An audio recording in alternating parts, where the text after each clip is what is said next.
Kun sagantaa BBC afaan Oromooti. Nu waliin tura.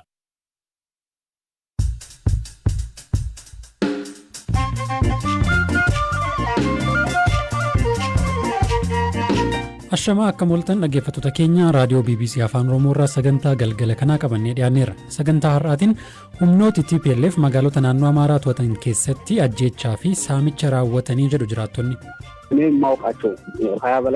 Namoonni ani beeku jiraattonni magaala keenyaa fi gandoota ollaa magaalittii 20 ta'an haala sukkanneessaan ajjeefamaniiru. Ameerikaa fi gamtaan Awurooppaa loltoonni Eertiraa irra deebiin Tigraayitti bobbaafamuu mormuu ilaalchisee gabaasa qabna. Odeessa biraan waa'ee shamarree hojii qulqulleessituu hojjechuurraa ka'uun dhaabbata faayaa oomishu kan mataashee hundeeffattees ni dhageessu. ቀንና ማታ አድርጌ 2 ዲግሪዎችን መስራት እችላለሁ። qulqulleessituu ta'ee otoon hojjedhu halkanii fi guyyaa baradhee qabxii olaanaadhaan digirii 2 hojjechuu danda'eera. Oduu gaggabaaboo fi odeessaalee biraallee harkaan qaba wal duraa duubaan dhageessu aan beekaa toomaati.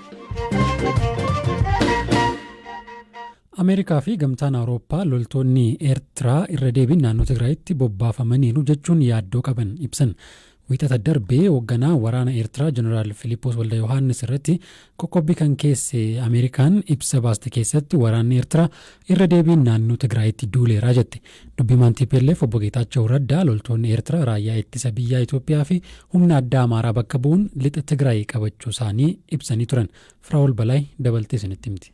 Ministeerri Haajaa Alaa Ameerikaa Antoonii Bilinkan qoqqobbii kanaan wal qabatee ergaa Tiwiitara gubbaatti maxxansan irratti Eertiraan loltoota ishee Itoophiyaa keessaa akka baaftu jabeessinee dhaamnaa jedhaniiru. Ibsa baasan irratti ammoo waxabajjii keessa erga bahee waraanni raayyaa ittisa biyyaa Eertiraa hedduun deebi'ee Tigraay galuutti United States yaaddofteetti jedhan.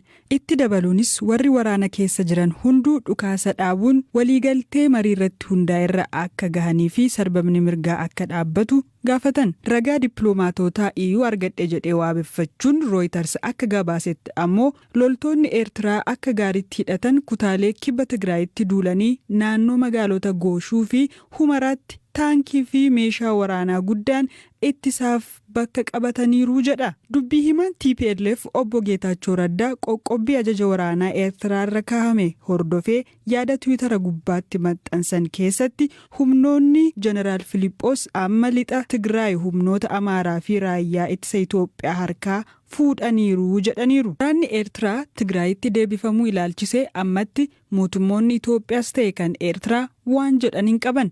Ministeerri Haajaa Alaa Eertiraa ibsa wiixata kaleessaa qoqqobbii hoogganaa waraanaa isheerra kaa'ame balaaleffachuuf baaste keessatti mootummaan Ameerikaa bu'uura malee yeroo Eertiraa himatu kun kan jalqabaa miti jetteetti. Mootummaan Itoophiyaa biyyootni lixaa fi dhaabbileen idila addunyaa tokko tokko waraanni TPLF labsii dhukaasa dhaabuu namoomaa didee daangaa ce'ee haleellaa yeroo raawwatu caallisanii ilaaluun loogaa jiru jechuun irra deddeebiin himachaa jira. Waraana Tigraay keessatti sadaasa darbe dhalate hordofee loltoonni Eertiraa raayyaa ittisa Itoophiyaa gargaaruun waraanicha keessatti qooda fudhachuurra darbees yakkoota sarbama mirgoota namoomaa raawwachuun biyyootaa fi dhaabbilee idila addunyaan akka balaaleffataman taasisee ture. Mootummaan Itoophiyaa loltoonni Eertiraa Tigraay keessa galuu yeroo dheeraaf haala erga ture booda yaaddoo nageenyaa biyyaalessaa waan qabanii fi ofirraa ittisuuf duulan jedhee ture. Boodas caamsaa darbe waraanni Eertiraa Tigraay keessaa bahuu akka eegale mootummaan Itoophiyaa ibsus gareen mootummaan shororkeessaa jedheetiin lolaa jiru TPLF waraanni Eertiraa akka hin baane hima.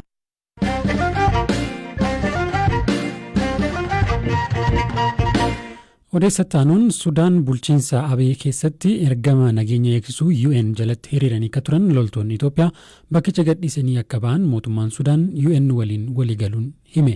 Loltoonni kun ji'oota 3 keessatti Sudaan gadhiisanii akka ba'an eejensiin oduu mootummaa Sudaan sunaan himeera. Abiyyatti dubbii himaa ergama nagaa kabachiisu UN Yuunisfaa akka ta'an Daani'eel Adeekaaraa garuu dhimmicha akka quba hin qabne BBCtti himan. Oduu kana immoo Firaafoolii Dhugaasaatu sunitti hima.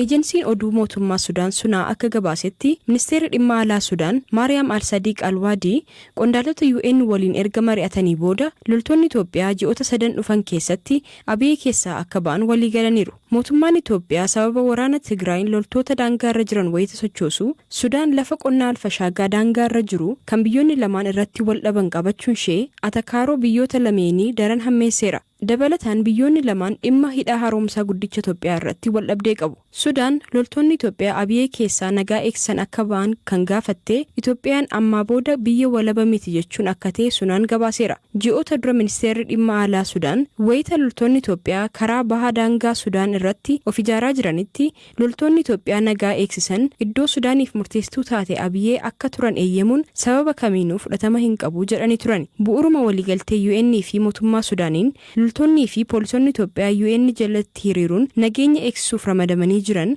3,000 caalan ji'oota 3 keessatti Abiyyee keessaa ni ba'u jedhameera. Loltoonni Itoophiyaa bahanii qaamoleen nageenyaa eegsisan kanneen biroo akka bakka buufamaniif tumsa barbaachisu hundayyuu akka taasisu mootummaan Sudaan waadaa galeera. Mootummaan Sudaan kana haa jedhu malee ergamni nageenya kabachiisu UN kan Abiyyee UNESFA jedhamuuf dubbii himaa kan ta'an Daani'eel Adeekeeraa dhimmicha akka quba hin qabne bilbilaan BBC'tti himaniiru. Dhimmicha miidiyaa irraa akka dhaga'anii fi waajjira UN New York jirurraa ibsa gaafatanii eegaa akka jiran himani. Mootummaan Itoophiyaa amma dura dhimma kana irratti homaa hin jenne. Loltoonni Itoophiyaa 3,158 fi qondaaltonni poolisii olaanoon 7 UN jalatti nagaa eegsisuuf Abiyyee akka jiran ragaan dhaabbatichaa ni ibsa.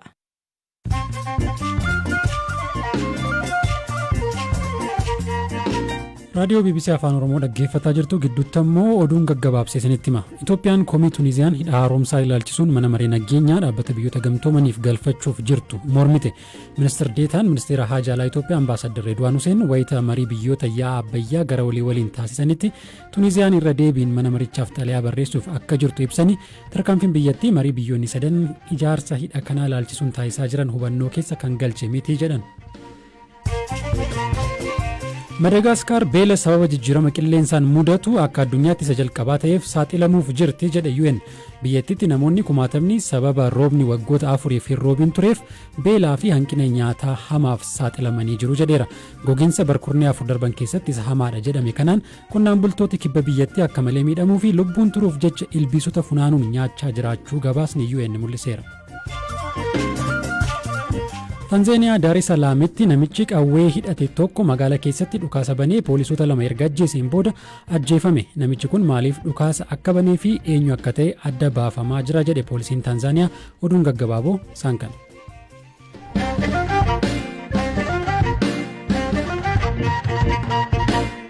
Odeessattaa nutti wayita ceenu ammoo humnoonni TPLF magaalota naannoo Amaaraa to'atan keessatti ajjeechaa gara jabinaa fi saamicha garagaraa raawwachaa akka turan jiraattonni himan.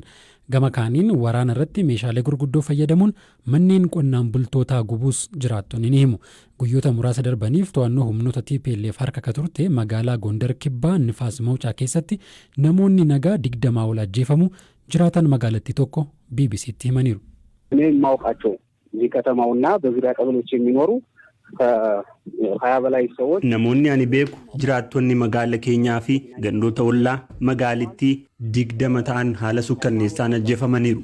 Abbootiin amantaa fakkeenyaaf Bataskaana Sillaasee keessatti tajaajila kennaa ture Diyaaqoniin Leekuun jedhamu achuma mana amantaa keessatti ajjeefame. Namoota rakkoo fayyaa sammuu qaban osoo hin hafiin ajjeesan. Maatii tokko keessaa ijoolleen 3 kan qaamaan beeknu ajjeefamaniiru. Dhaabbileen tajaajila hawaasaa buufatni fayyaa hospitaalli keenya saamameera. Saamuu qofa osoo hin taane akka mammaaksa lukkuun nyaadhee fixuu dadhabu haadhee fixuu hin dadhabu jette tajaajilaan ala akka ta'u mancaasanii biraa deeman. Maashinoota gurguddoo siree haadholiin irratti yaalaman dabalatee fe'atanii deeman. Buufatni humna ibsaa tajaajilaan ala ta'eera. Manneen barnootaa saamamaniiru. Baankonni saamamaniiru. Maashiniin ATM osoo hin hafiin cabsanii saaman. Kanan ani qaamaan argee baankii daldala Itoophiyaa, baankii Daashin, baankiin Abisiiniyaa fi baankiin Abbaay eegdonni isaanii rukutamanii saamamaniiru. Nifaas Mawucaa namni waraana kana dura beeku har'a osoo dhufee magaalittii ta'uu ni shakka. Magaala beekan san ta'uu ija jabinaan dubbachuun nama rakkisa. Diigameera. በድፍረት መናገር አይቻልም። ፈርሰዋል። Dhaabbileen mootummaa baankonnii fi dhaabbileen namoota dhuunfaa saamamuu BBC'f kan mirkaneesse waajjirri paartii badhaadhinaa godina Gondar Kibbaa loltootaan alaa namoonni nagaa 20 ol waraana irratti hidhattoota TPLF'n ajjeefamuu beeksiseera. Badii waliigalaa qabeenyaa fi namarra gahee koreen hundaa'ee qulqulleessaa akka jirus himeera. Dhimma kana irratti gama TPLF'n wanti jedhame hin jiru. Gama kaaniin haleellaa finciltooti TPLF dhuma adoolessaa naannoo Amaaraa Qobboo bakka addaa Agamsa jedhamutti raawwataniin manneen qonnaan bultootaa hedduun gubachuu fi miidhaan cimaan ga'uu gaazexaan Ingiliz The Telegraph gabaasuun ni yaadatama. Amma dura bakka kanatti maaltu akka mudate baruun rakkisaa turullee BBC'n jiraattota lola sanarra turan amma wal'aansa fayyaaf magaalaa Dassee jiran dubbiseera. አሁን በደሴ እንገኛለን ያው የቆሰሉ ወንድሞቻችንን ይዘን amma dasee jirra obboloota keenya lola irratti miidhaman sadii qabannee baane tokko karaa irratti nu jalaa du'e tokko asitti dadhabanii finfinneetti erganne inni tokko asumatti yaala argate rasaasnis keessaa ba'ee amma wayyoo qaba nuti cabsinee baane warra kaan itti dhukaasanii deebisanii namoonni miidhaman 15 turan amma maal keessa akka jiran hin beeknu gargaarsi mootummaas hin jiru neetwoorkiinis hin jiru lubbuun jiraatanii adu'anii wanti beeknu hin jiru uummanni lolaa tures rasaasa fixatee ture maal keessa akka jiran hin beeknu meeshaa gurguddaa dhukaasanii manneen 41 gubaniiru marfiin rukutan jaarsi tokko achi keessatti nyaatameera kan lolaa ture qonnaan bulaan amma danda'u ofirraa ittisaa ture sana booda dishqaa fi marfiin kan reebani nuti warra miidhaman fuunee yoo baanu manneen gubachaa turan. Haleellaa humnooti Tigraay ganda Agamsa jedhamutti raawwatan kan ilaalchisee gabaasa gaazexaan The Telegraph hojjete irratti ibsa kabaase qaamni mootummaa biyyaalessaa naannoo Tigraay jechuun of waamu gabaasichi himannaa bu'uura hin qabnedha jedhe. Humnooti Tigraay haleellaa kana akka hin raawwanne ibsuun qorannoon walabaa UN'n durfamuu akka gaggeeffamus gaafateera.